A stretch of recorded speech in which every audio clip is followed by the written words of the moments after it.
வணக்கம். மாலை முரசு செய்திகளை விரிவாக பார்ப்பதற்கு முன்பாக தலைப்புச் செய்திகளை பார்க்கலாம். அதிமுகவை ஊழல் கட்சி என்று சொல்லும் அருகதை ஸ்டாலினுக்கு இல்லை. ஊழலுக்காக கலைக்கப்பட்டது திமுக ஆட்சி என்றும் முதலமைச்சர் எடப்பாடி பழனிசாமி விமர்சனம். மக்களவைத் தேர்தலில் அதிமுக கூட்டணிக்கு சமத்துவ மக்கள் கட்சி ஆதரவு அளிக்க வேண்டும். சரத்குமாரை சந்தித்து துணை முதலமைச்சர் ஓ பன்னீர்செல்வம் வேண்டுகோள்.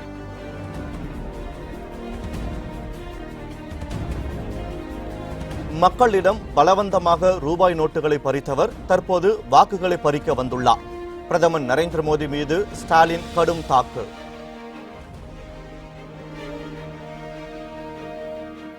புயல் பாதிப்பின் போது வராத பிரதமர் நரேந்திர மோடி தேர்தலுக்காக தமிழகம் வருவதாக குற்றச்சாட்டு. இரண்டாம் கட்ட வேட்பாளர் பட்டியலை வெளியிட்டு தேர்தலில் தான் போட்டியிடவில்லை என கமல்ஹாசன் அறிவிப்பு.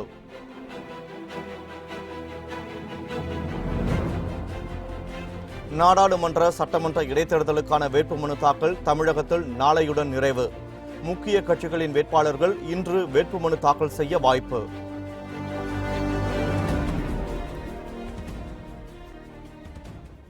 இனி விரிவான செய்திகளை பார்க்கலாம். ஊழலுக்காக கலைக்கப்பட்டது திமுக ஆட்சிதான் என்றும் அதிமுகவை ஊழல் கட்சி என்று சொல்லும் அருகதை ஸ்டாலினுக்கு இல்லை என்றும் முதலமைச்சர் எடப்பாடி பழனிசாமி விமர்சித்துள்ளார்.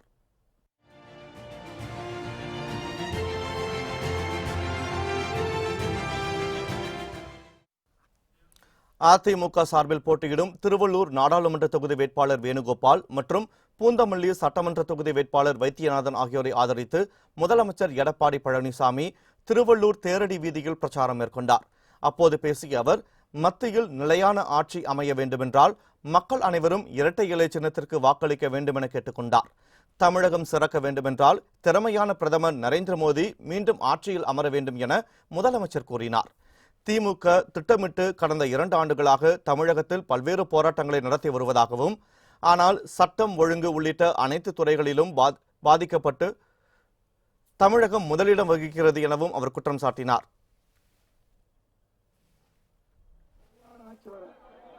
திறமையான பிரதமர் நீங்கள் வாக்களியுங்கள். திறமையான பிரதமர் என்றால் இப்போது இருக்கின்ற பாரத பிரதமர் நரேந்திர மோடி அவர்களுக்கு உங்களுடைய பொன்னான வாக்கை ஏற்றலைக்கு வாக்களித்து அவரை பிரதமராக்குங்கள் என்று சொன்னால் நாட்டுடைய பாதுகாப்பு மிக முக்கியம். ஒரு நாடு பாதுகாப்பாக இருந்தால் தான் அனைத்தும் செயல்படுத்த முடியும். அதே மத்தியிலே ஒரு பாதுகாப்பான நிலையான ஆட்சி இருந்தால் தான் தமிழகம் வளம் பெறும், செழிக்கும். இதனைத் தொடர்ந்து கும்மிடிப்பூண்டி, தாமரைப்பாக்கம் கூட்டுரோடு, ஆரணி பகுதிகளில் திருவள்ளூர் நாடாளுமன்ற தொகுதி வேட்பாளர் வேணுகோபாலை ஆதரித்து முதலமைச்சர் எடப்பாடி பழனிசாமி பிரச்சாரம் செய்தார். அப்போது மக்கள் நலத்திட்டங்களை திட்டமிட்டு எதிர்க்கும் திமுகவிற்கு வரும் தேர்தலில் தக்க பாடம் கற்பிக்க வேண்டுமென அவர் கேட்டுக்கொண்டார். மக்கள் பலம் கொண்ட கூட்டணியை கண்டு திமுக அஞ்சுவதாகவும், இதனால் அதிமுக கூட்டணியில் உள்ள பாமகவை அவர்கள் விமர்சிப்பதாகவும் முதலமைச்சர் குறிப்பிட்டார்.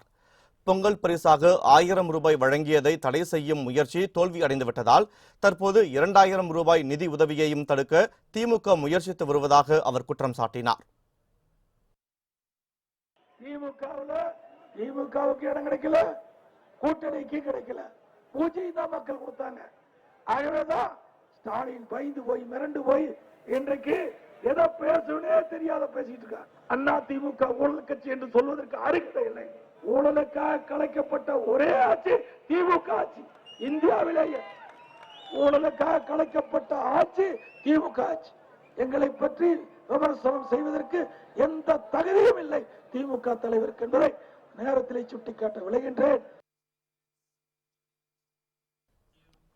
அதிமுக கூட்டணிக்கு சமத்துவ மக்கள் கட்சி ஆதரவு அளிக்க வேண்டும் என சரத்குமாரிடம் துணை முதலமைச்சர் ஓ பன்னீர்செல்வம் கேட்டுக் கொண்டுள்ளார்.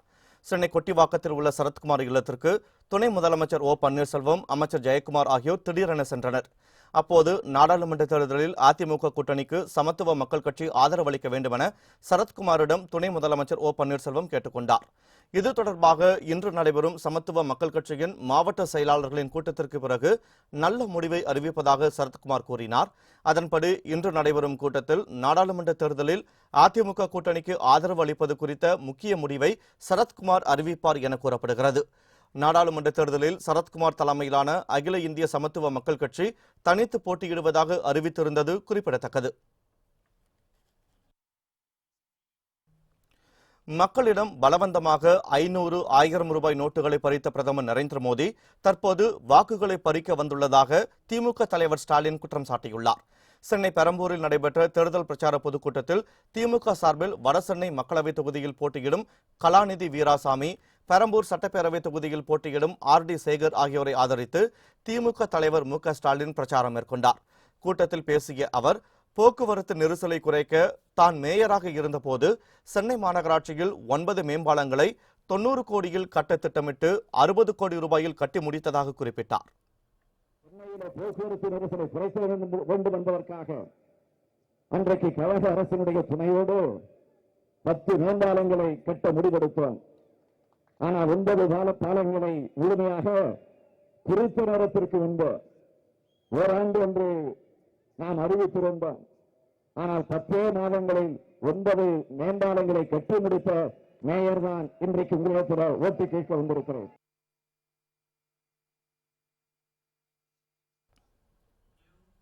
தொடர்ந்து பேசிய அவர், பொருளாதாரத்தில் முன்னேற்றம், ஆண்டுக்கு 2 கோடி பேருக்கு வேலைவாய்ப்பு, விவசாயிகளின் வருமானத்தை 2 மடங்கு உயர்த்துவது உள்ளிட்ட வாக்குறுதிகளை அளித்த பிரதமர் நரேந்திர மோடி மக்களுக்கு எதையும் செய்யவில்லை என விமர்சித்தார்.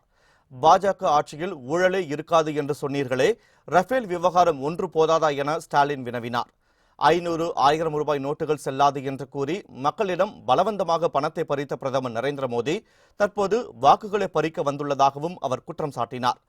பணம் பறிப்பது மோசடித்தனம் என்றும், பொய் சொல்லி வாக்குகளை பறிக்க வந்திருப்பதை மோடித்தனம் எனவும் ஸ்டாலின் குறிப்பிட்டார். பொருளாதாரத்தில் முன்னேற்றம் காண்கிறோம் சொல்லுகிறார்கள், முன்னேறிடுச்சா? வளர்ச்சியில முன்னேற்றம் சொன்னாங்களே, முன்னேறிடுச்சா? ஏற்றுமதிகளை இறக்குமதிகளை முன்னேற்றம் என்று சொன்னாங்களே, இன்னும் நிலை நீக்கி ஆண்டுக்கு 2 கோடி பேருக்கு வேலை வாய்ப்பை ஏற்படுத்தி தருவோம்னு சொன்னாங்களா? இல்லையா? எங்கேயாவது நடந்திருக்கா? விவசாயிகளுடைய வருமானம் 2 மடங்கு உயர்த்துவேன் அறிவிச்சது மோடி. தேர்தலுக்கு முன்பு, கடந்த முறை நடந்த தேர்தல் இல்ல. எங்கேயாவது கிடைச்சிருக்கா? ஊழலே இருக்காதுன்னு சொன்னீங்களா? ரஃபேல் ஒண்ணு போதாதான்? ராகுல் காந்தி புட்டு வச்சுக்கிட்டு இருக்கிறாரு. அதனால்தான் சொன்னேன், அடுத்த பிரதமர் இந்தியாவுடைய பிரதமர் ராகுல் காந்தி தான் என்று நான் அழுத்தமாக சொன்னேன். கஜா மற்றும் ஒக்கி புயல் பாதிப்பின் போது தமிழகத்திற்கு வராத பிரதமர் நரேந்திர மோடி தேர்தலுக்காக 4 முறை தமிழகத்திற்கு வந்ததாக மக்கள் நீதி மய்யம் கட்சியின் தலைவர் கமல்ஹாசன் குற்றம் சாட்டினார். கோவையில் நடந்த மக்கள் நீதி மய்யம் கட்சியின் வேட்பாளர் அறிமுக கூட்டத்தில் பேசிய அவர், வருமான வரியை முறையாக செலுத்தி வரும் தன்னை நல்ல அரசியல்வாதி என உலகம் கூறும் நாள் வரும் என தெரிவித்தார். 5000 மதுக்கடைகளை மூடுவதாக கூறியது என்னவாயிற்று என்று வினா எழுப்பிய கமல், கஜா ஒக்கி புயல் பாதிப்பின் போது தமிழகம் வராத பிரதமர் நரேந்திர மோடி தேர்தலுக்காக 4 முறை தமிழகம் வந்திருப்பதாக விமர்சனம் செய்தார். நேர்மையான நடிகன், வருமான வரி பாக்கி இல்லாமல் கட்டும் நடிகன், மக்களுக்கு நல்லது மட்டுமே நடக்க வேண்டும் என்று நினைக்கும் நடிகன். நான் நல்ல நடிகன் என்று அரைமனதோடு சொல்லும் நீங்கள் என்னை நல்ல அரசியல்வாதி என்று சொல்லும் நாள் மிக தூரத்தில் இல்லை. 2016 தேர்தலில் மூடதா சொன்ன 5000 மதுக்கடைகள் என்ன ஆச்சு?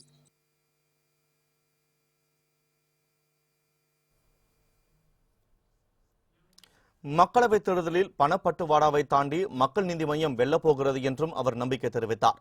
இதனைத் தொடர்ந்து மக்கள் நீதி மய்யம் மற்றும் கூட்டணி கட்சிகள் சார்பில் மக்களவைத் தேர்தல் மற்றும் 18 சட்டப்பேரவை இடைத்தேர்தல்களுக்கான வேட்பாளர்கள் பட்டியலை கமல்ஹாசன் வெளியிட்டார்.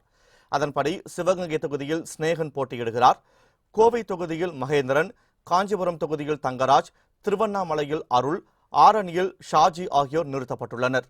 கள்ளக்குறிச்சி தொகுதியில் கணேஷ், தென்சென்னையில் ரங்கராஜன், மதுரையில் அழகர், தஞ்சை தொகுதியில் RS சம்பத் ராமதாஸ், கடலூர் தொகுதியில் அண்ணாமலை, தென்காசி தொகுதியில் முனீஸ்வரன் ஆகியோர் போட்டியிடுவதாக அறிவிக்கப்பட்டுள்ளது. திருப்பூர் தொகுதியில் சந்திரகுமார், பெரம்பலூரில் அருள் பிரகாசம், நாமக்கல் தொகுதியில் தங்கவேலு, ஈரோடு தொகுதியில் சரவணகுமார், ராமநாதபுரம் தொகுதியில் விஜயபாஸ்கர் மற்றும் கரூர் தொகுதியில் ஹரிஹரனும் போட்டியிடுவதாக கமல்ஹாசன் அறிவித்தார். இதைத் தொடர்ந்து 18 சட்டமன்ற தொகுதி வேட்பாளர்களின் பெயர்கள் வெளியிடப்பட்டன. பூந்தமல்லி தொகுதியில் பூவை ஜெகதீஷ், பெரம்பூரில் பிரியதர்ஷினி, திருப்போரூர் தொகுதியில் கருணாகரன், சோளிங்கரில் மலைராஜன், குடியாத்தத்தில் வெங்கடேசன் ஆகியோர் வேட்பாளர்களாக அறிவிக்கப்பட்டுள்ளனர். ஆம்பூரில் நந்தகோபால், ஹொசூரில் ஜெயபால், பாப்பிரெட்டிப்பட்டியில் நல்லாத்தம், அரூர் தொகுதியில் குப்புசாமி, நிலக்கோட்டையில் சின்னதுரை, திருவாரூரில் அருண் சிதம்பரம் ஆகியோர் போட்டியிடுவதாக அறிவிக்கப்பட்டுள்ளது. தஞ்சாவூரில் துரை அரசன், மானாமதுரையில் ராமகிருஷ்ணன், ஆண்டிப்பட்டியில் தங்கவேல், பெரியகுளம் தொகுதியில் பிரபு, சாத்தூர் தொகுதியில் சுந்தர்ராஜ், பரமக்குடி தொகுதியில் உக்கரபாண்டியன், விளாத்திக்குளம் தொகுதியில் நடராஜ் ஆகியோர் வேட்பாளர்களாக அறிவிக்கப்பட்டுள்ளனர். மக்களவை மற்றும் சட்டமன்ற இடைத்தேர்தல்களில் கமல்ஹாசன் போட்டியிடவில்லை என்பது குறிப்பிடத்தக்கது.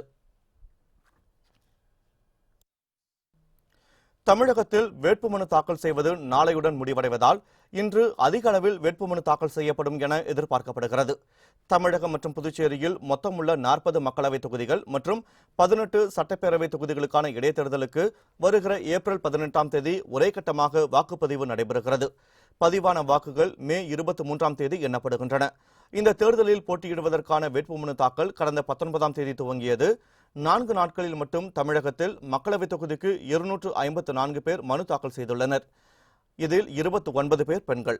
அதேபோன்று 18 சட்டமன்ற தொகுதிகளுக்கு 72 பேர் வேட்புமனு தாக்கல் செய்துள்ளனர். இந்த நிலையில் சனி மற்றும் ஞாயிறு விடுமுறை தினம் என்பதால் 2 நாட்கள் வேட்புமனு தாக்கல் நடைபெறவில்லை. விடுமுறைக்கு பிறகு இன்று வேட்புமனு தாக்கல் துவங்குகிறது. நாளை வேட்புமனு தாக்கல் செய்ய கடைசி நாள் என்பதால் இன்று அதிகமானோர் வேட்புமனு தாக்கல் செய்வார்கள் என எதிர்பார்க்கப்படுகிறது. திமுக கூட்டணி வேட்பாளர்களும் அதிமுக கூட்டணி வேட்பாளர்களும் ஏற்கனவே வேட்புமனு தாக்கல் செய்துள்ளனர். இதைத் தொடர்ந்து நாளை மறுநாள் வேட்புமனுக்கள் பரிசீலனை நடைபெறும். மக்களுக்கு எதிரான திட்டங்களை கொண்டு வரும் மத்திய அரசுக்கு எடுபிடி வேலை செய்யும் தமிழக அரசு என வைகோ குற்றம் சாட்டியுள்ளார். விருதுநகர் மாவட்டம் ஸ்ரீவில்லிபுத்தூரில் தென்காசி தொகுதி திமுக வேட்பாளர் தனுஷ்குமாரை ஆதரித்து பேசிய வைகோ, கடந்த 5 ஆண்டுகளாக நரேந்திர மோடி பாசிச ஆட்சியை நடத்தி வருவதாக விமர்சித்தார். தமிழக அரசு ஊழல் மலிந்த அரசாக உள்ளது என்றும், தமிழகத்தை மீட்க நாடாளுமன்ற தேர்தலில் வெற்றி பெற்று காங்கிரஸ் திமுக கூட்டணி ஆட்சி அமைவது உறுதி என்றும் வைகோ நம்பிக்கை தெரிவித்தார். 5 ஆண்டு காலத்தில் அப்படிப்பட்ட ஒரு பாசிச ஆட்சியை நரேந்திர மோடி அவர்களுடைய தலைமையிலான அரசு நடத்தி வந்திருக்கின்றது.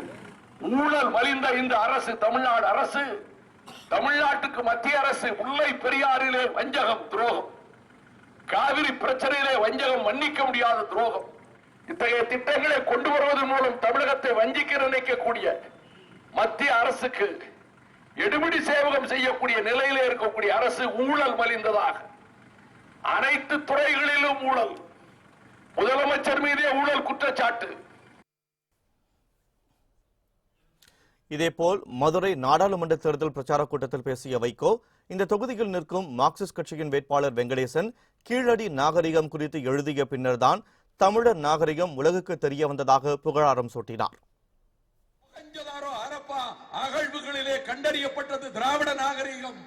ஈராஸ் பாதிரியார் கூறினார், சிந்துவெளி நாகரத்தை போல வைகநதி நாகரிகம் என்று ஆனந்த விகடன் பத்திரிகையிலே 11 வாரம் எழுதிய தலை சிறந்த எழுத்தாளனுக்குத்தான் மதுரை மண்டலம் நாடாளுமன்றத்துக்கு அனுப்பி வையுங்கள். தமிழனின் குரல், பண்பாட்டு குரல், வரலாற்று குரல், தமிழனுடைய கடந்த கால பெருமையின் குரல், தமிழனுடைய மாட்சி, தமிழனுடைய மாண்பு, தமிழனுடைய பெருமை, தமிழனுடைய வரலாறு அனைத்தையும் சொல்லக்கூடிய முழு தகுதியுள்ள ஒரு வேட்பாளரை தந்திருக்கிற மார்க்சிஸ்ட் கம்யூனிஸ்ட் கட்சிக்கு நான் சல்யூட் வைத்து வணக்கம் செலுத்துகிறேன்.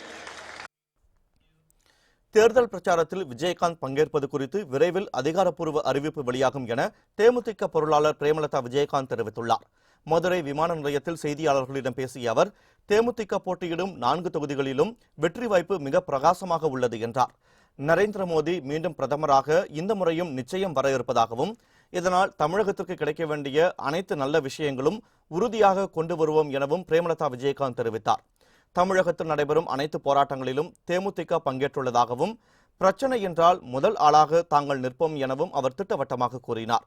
தேர்தல் பிரச்சாரத்தில் விஜயகாந்த் பங்கேற்பது குறித்து விரைவில் அதிகாரப்பூர்வ அறிவிப்பு வெளியாகும் எனவும் பிரேமலதா விஜயகாந்த் குறிப்பிட்டார். தேமுதிக சார்பில் தனியாக தேர்தல் அறிக்கை எதுவும் வெளியிடப்படவில்லை என்றும், கூட்டணி கட்சிகள் வெளியிட்டுள்ள தேர்தல் அறிக்கையை தேமுதிக பின்பற்றும் எனவும் அவர் கூறினார். பிரதமராக திரு நரேந்திர மோடி அவர்கள் தான் உறுதியாக இந்த முறை பிரதமராக வரப்போகிறார். அதில் எந்த மாற்று கருத்தும் இல்லை. அவர் தலைமையிலான இந்த கூட்டணி மிகப்பெரிய ஒரு வெற்றி பெற்று நிச்சயமாக தமிழ்நாட்டிற்கு கிடைக்க வேண்டிய அனைத்து நல்ல விஷயங்களையும் உறுதியாக நாங்கள் கொண்டு வருவோம். வெயிட் அண்ட் சி, கொஞ்சம் பொறுமையானுங்க. ஏன்னா நாளைக்கு தான் வேட்பு மனு தாக்கலே முடிய போகிறது. அதனால நிச்சயமாக உரிய நேரத்தில் அறிவிப்பு வரும். அதுபடி கேப்டன் வருவாங்க. ஏழை தொண்டனும் தேர்தலில் போட்டியிட வாய்ப்பு தரும் ஒரே கட்சி அதிமுக தான் என்று தகவல் தொழில்நுட்பத்துறை அமைச்சர் மணிகண்டன் தெரிவித்தார். ராமநாதபுரம் மாவட்டம் பரமக்குடியில் பாஜக வேட்பாளர் நயினார் நாகேந்திரனை ஆதரித்து தேர்தல் பிரச்சாரம் மேற்கொண்ட அவர், அதிமுகவிலிருந்து பிரிந்து சென்றவர்கள் திமுகவுடன் கைகோர்த்துக் கொண்டு பணியாற்றுவதாக குற்றம் சாட்டினார். அவருடைய கரத்தையும் அன்றைக்கு காப்பாற்றிய ஒரு சாதாரண ஏழை தொண்டன், நிறைகுலத்தான் மகன் என்பதற்காக அவர் இன்றைக்கு வேட்பாளராக உங்கள் முன்னால் நிறுத்தப்பட்டிருக்கின்றார். ஒரு சாதாரண ஏழை எளிய தொண்டனுடைய மகனை, கட்சியை காப்பாற்றிய தொண்டனுடைய மகனை வேட்பாளராக நிறுத்துங்கள் என்று சொன்னவுடன் அனைவரும் ஒத்துக்கொண்டு அவரை இன்றைக்கு வேட்பாளராக நிறுத்தி இருக்கிறோம் என்றால் புரட்சி தலைவி அம்மாவுடைய ஆசி அவருக்கு இருக்கிறது. ஜவஹர்லால் நேரு பல்கலைக்கழக மாணவர் சங்க தலைவர் கனகய்யா குமார் பீகார் மாநிலத்தில் போட்டியிடுவதாக இந்திய கம்யூனிஸ்ட் கட்சி அறிவித்துள்ளது. பீகார் மாநிலத்தில் மக்களவைத் தேர்தல் ஏப்ரல் 11ஆம் தேதி துவங்கி மே 19ஆம் தேதி வரை 7 கட்டங்களாக நடைபெறுகிறது. இந்த நிலையில் அங்கு பாஜகவுக்கு எதிரான கூட்டணி நேற்று முன்தினம் இறுதி செய்யப்பட்டது. ராஷ்டிரிய ஜனதா தளம் 19 தொகுதிகளிலும், காங்கிரஸ் 9 தொகுதிகளிலும், ஹிந்துஸ்தான் அவாம் மோர்ச்சா 3 தொகுதிகளிலும், ராஷ்டிரிய லோக் சமதா கட்சி 5 தொகுதிகளிலும், விகாஷுல் இன்சாப் கட்சி 3 தொகுதிகளிலும், இந்திய கம்யூனிஸ்ட் 1 தொகுதியிலும் போட்டியிடுவதாக கூட்டணி உடன்பாடு ஏற்பட்டது. பீகார் மாநில பெகுசாராய் தொகுதியில் ஜவஹர்லால் நேரு பல்கலைக்கழக மாணவர் சங்க முன்னாள் தலைவர் கனகய்யா குமார் போட்டியிடுவார் என இந்திய கம்யூனிஸ்ட் கட்சி அறிவித்துள்ளது. இது தொடர்பாக டெல்லியில் செய்தி நிறுவனம் ஒன்றுக்கு பேட்டியளித்த அந்த கட்சியின் பொதுச் செயலாளர் சுதாகர் ரெட்டி, கனகய்யா குமார் தேர்தலில் போட்டியிடுவது உறுதி என்று தெரிவித்தார். From Begusarai constituency, Sangh Parivar and Hindutva fringe groups are resorting for some sort of communal clashes by provoking either minorities or other sections of the people, including Dalits and all that. Cooker சின்னம் ஒதுக்க கோரி TTV Dinakaran தரப்பு தொடர்ந்த வழக்கில் டெல்லி உயர்நீதிமன்றம் இன்று தீர்ப்பு வழங்குகிறது. மக்களவைத் தேர்தலில் அதிமுக, திமுக தலைமையிலான கட்சிகள் கூட்டணி அமைத்து தமிழகத்தில் தீவிர தேர்தல் பிரச்சாரம் மேற்கொண்டு வருகின்றன. இதேபோல் டிடிவி தினகரனின் அம்மா மக்கள் முன்னேற்ற கழகம் மற்றும் எஸ்டிபிஐ கட்சியுடன் இணைந்து தேர்தலை சந்திக்க உள்ளது. இந்த தேர்தலில் அம்மா மக்கள் முன்னேற்ற கழகத்திற்கு குக்கர் சின்னத்தை ஒதுக்க கோரி டிடிவி தினகரன் உச்சநீதிமன்றத்தில் வழக்கு தாக்கல் செய்தார். இதனை விசாரித்த நீதிபதி குக்கர் சின்னம் தொடர்பாக டெல்லி நீதிமன்றத்தை நாடுமாறு அறிவுறுத்தியது. இந்த வழக்கை விசாரித்த டெல்லி உயர்நீதிமன்றம் தினகரன் தரப்பிற்கு குக்கர் சின்னம் ஒதுக்குவது தொடர்பாக தேர்தல் ஆணையம் 1 வாரத்திற்குள் பதிலளிக்க வேண்டும் என உத்தரவிட்டது. இந்த நிலையில் வழக்கு விசாரணை இன்று நீதிமன்றத்தில் வரவுள்ளதால் தினகரன் தரப்புக்கு குக்கர் சின்னம் கிடைக்குமா என்பது தெரியவரும். டெல்லியில் காங்கிரஸ் கட்சியின் காரிய கமிட்டி கூட்டம் இன்று நடைபெறுகிறது. காங்கிரஸ் கட்சியின் அதிகாரமிக்க அமைப்பான காரிய கமிட்டியின் கூட்டம் காங்கிரஸ் தலைவர் ராகுல் காந்தி தலைமையில் இன்று கூடுகிறது. இதில் மூத்த தலைவர் சோனியா காந்தி, முன்னாள் பிரதமர் மன்மோகன் சிங், மூத்த தலைவர்கள் அகமது பட்டேல், AK ஆண்டனி, குலாம் நபி ஆசாத், ப. சிதம்பரம், மல்லிகார்ஜுன கார்கே, அம்பிகா சோனி, ஆனந்த் சர்மா, சித்தராமையா, உமன் சாண்டி, தருண் கோகாய், ஹரிஷ் ராவத் உள்ளிட்டோர் கலந்து கொள்கிறார்கள். இதில் ப. சிதம்பரம் தலைமையிலான குழு தயாரித்துள்ள காங்கிரஸ் கட்சியின் தேர்தல் அறிக்கை இறுதி செய்யப்படுகிறது. காங்கிரஸ் கட்சியின் முன்னாள் தலைவர் சோனியா காந்தி இத்தாலியில் நாட்டியக்காரியாக இருந்ததாக பாஜக MLA சுரேந்திரா சிங் தெரிவித்துள்ளது பெரும் சர்ச்சையை ஏற்படுத்தியுள்ளது. பிரபல நடிகையும் நாட்டிய கலைஞருமான சப்னா சௌத்ரி காங்கிரஸில் இணைந்ததாக செய்திகள் வெளியாயின. இதுகுறித்து கருத்து தெரிவித்த உத்தரப்பிரதேச பாஜக MLA சுரேந்திரா சிங், அரசியல்வாதிகள் மீது நம்பிக்கை இழந்துவிட்ட காங்கிரஸ் தலைவர் ராகுல் காந்தி தற்போது நாட்டியக்காரிகள் மீது நம்பிக்கை வைக்க துவங்கியுள்ளதை நினைத்து தான் மகிழ்ச்சி அடைவதாக தெரிவித்தார். சோனியாவும் இத்தாலியில் நாட்டியக்காரியாக இருந்ததாகவும் அவரை ராஜீவ்காந்தி சொந்தமாக்கிக் கொண்டது போல அப்பாவின் வழியில் ராகுல் காந்தியும் சப்னா சௌத்ரியை தனது சொந்தமாக்கி திருமணம் செய்து கொள்ள வேண்டும் எனவும் சுரேந்திரா சிங் தெரிவித்தார். சுரேந்திரா சிங்கின் இந்த சர்ச்சை பேச்சுக்கு காங்கிரஸ் உள்ளிட்ட பல்வேறு கட்சிகள் கண்டனம் தெரிவித்துள்ளன. காஷ்மீரில் பிரிவினைவாதிகள் நடத்திய முழு அடைப்பு போராட்டத்தால் பொதுமக்களின் இயல்பு வாழ்க்கை பெரிதும் பாதிக்கப்பட்டது. யாஷின் மாலிக் தலைமையில் செயல்படும் ஜம்மு காஷ்மீர் விடுதலை முன்னணி அமைப்புக்கு மத்திய அரசு தடை விதித்ததை எதிர்த்து காஷ்மீரில் பிரிவினைவாதிகள் நேற்று முழு அடைப்பு போராட்டத்தை நடத்தினர். இதனால் காஷ்மீர் பள்ளத்தாக்கு பகுதிகளில் பெரும்பாலான கடைகள், வர்த்தக நிறுவனங்கள் அனைத்தும் மூடப்பட்டிருந்தன. பேருந்து போக்குவரத்தும் நிறுத்தப்பட்டிருந்தது. பிரிவினைவாதிகளின் கூட்டமைப்பான கூட்டு எதிர்ப்பு தலைமை சார்பில் அந்த மாநிலத்தின் பல்வேறு இடங்களில் போராட்டங்கள் நடைபெற்றன. ஜம்மு காஷ்மீர் மாநிலத்தில் இந்த மாதத்தில் மட்டும் தடை செய்யப்படும் இரண்டாவது அமைப்பு JKLF ஆகும். இதற்கு முன்பாக ஜமாத்-இ இஸ்லாமி அமைப்பை மத்திய அரசு தடை செய்தது. பிரிவினைவாத தலைவர்களை பொய் வழக்குகளில் கைது செய்வதாலும் அந்த அமைப்புகளை தடை செய்வதாலும் காஷ்மீரின் உண்மையான பிரச்சனையை மத்திய அரசு ஒருபோதும் மாற்ற இயலாது என பிரிவினைவாதிகள் தெரிவித்துள்ளனர். செய்திகள் தொடர்கின்றன. திமுக ஆட்சியில் முன்மொழிந்த ஹைட்ரோ கார்பன் திட்டத்தை இனி தமிழகத்தில் கொண்டு வர மாட்டோம் என சிவகங்கை மக்களவைத் தொகுதி வேட்பாளர் ராஜா தெரிவித்துள்ளார். புதுக்கோட்டை மாவட்டம் ஆலங்குடியில் அதிமுக கூட்டணி கட்சிகளின் செயல் வீரர்களின் ஆலோசனைக் கூட்டம் நடைபெற்றது. இதில் சிவகங்கை மக்களவைத் தொகுதி வேட்பாளர் ராஜா, அதிமுக மாவட்ட செயலாளர் வைரமுத்து உள்ளிட்ட கூட்டணி கட்சி பொறுப்பாளர்கள் கலந்து கொண்டனர். அப்போது பேசிய ராஜா, அதிமுக தலைமையிலான கூட்டணி பலமான கூட்டணி என்றும் கூட்டணி கட்சிகளின் வேட்பாளரை ஆதரித்து வெற்றி பெற செய்ய வேண்டும் எனவும் கேட்டுக் கொண்டார். மேலும் நெடுவாசல் கிராமத்தில் ஹைட்ரோ கார்பன் திட்டத்தை முன்மொழிந்தவர் மு.க. ஸ்டாலின் என்றும் இந்த திட்டம் தமிழகத்தில் இனி கொண்டுவரப்படாது எனவும் அவர் கூறினார். இது மெகா கூட்டணியின் வேட்பாளராக போட்டியிடுகின்ற எனக்கு வாக்களித்து வெற்றி பெற செய்வதாக நிச்சயமா வராது. நிச்சயமா தொகுதிக்கான தேர்தல் அறிக்கை தயாரிப்பில் இருக்கிறது. தேனி மாவட்டத்தில் பல்வேறு திட்டங்கள் நிறைவேற்றப்படாமல் இருப்பதற்கு துணை முதலமைச்சர் ஓ பன்னீர்செல்வம் தான் காரணம் என தங்க தமிழ்ச்செல்வன் குற்றம் சாட்டியுள்ளார். அம்மா மக்கள் முன்னேற்றக் கழகத்தின் தேனி மக்களவைத் தொகுதி வேட்பாளராக அறிவிக்கப்பட்டுள்ள தங்க தமிழ்ச்செல்வனுக்கு மாவட்ட எல்லையான கணவாய் மலைப்பகுதியில் கட்சியினர் உற்சாக வரவேற்பளித்தனர். அப்போது செய்தியாளர்களிடம் பேசிய அவர், 2001ஆம் ஆண்டு முதல் ஓ பன்னீர்செல்வம் பல்வேறு பதவிகளில் இருந்து வருவதாகவும் தொகுதிக்கு தேவையான வளர்ச்சி திட்டங்கள் குறித்து அவரிடம் தெரிவித்தும் அவற்றில் எதையும் செயல்படுத்தாமல் புறக்கணித்ததாகவும் குற்றம் சாட்டினார். அன்னை ஓ பன்னீர்செல்வம் அங்க முதலமைச்சர், துணை முதலமைச்சர், மந்திரி, 10 துறைக்கு மந்திரி. நான் சாதாரண தொண்டை எம்எல்ஏ. நான் பேசுறது சட்டசபையில் பேச முடியும், அமைச்சர் அதிகாரிகிட்ட போய் சொல்ல முடியும். அதை இம்ப்ளிமெண்ட் பண்ற இடத்துல ஓ பன்னீர்செல்வம் தான் இருந்தாரு. ஏன் இந்த ஆண்டிப்பட்டிக்கு துப்புரவணி திட்டத்துக்கு ஒரு அலுவலகத்தை தேனியில திறக்க சொன்னேன், ஏன் திறக்கல? குமிழில ஒரு பஸ் ஸ்டாண்ட் கட்ட சொன்னேன், ஏன் கட்டல? வருஷநாட்டு பகுதியில் கூட்டு குடிநீர் திட்டம் வேணும்னு சொன்னேன், ஏன் கொடுக்கல?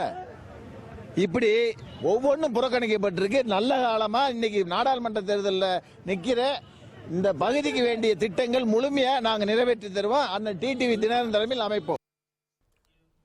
திருப்பூர் அருகே உரிய ஆவணமின்றி எடுத்துச் செல்லப்பட்ட 2,48,000 ரூபாயை தேர்தல் பறக்கும் படையினர் பறிமுதல் செய்தனர்.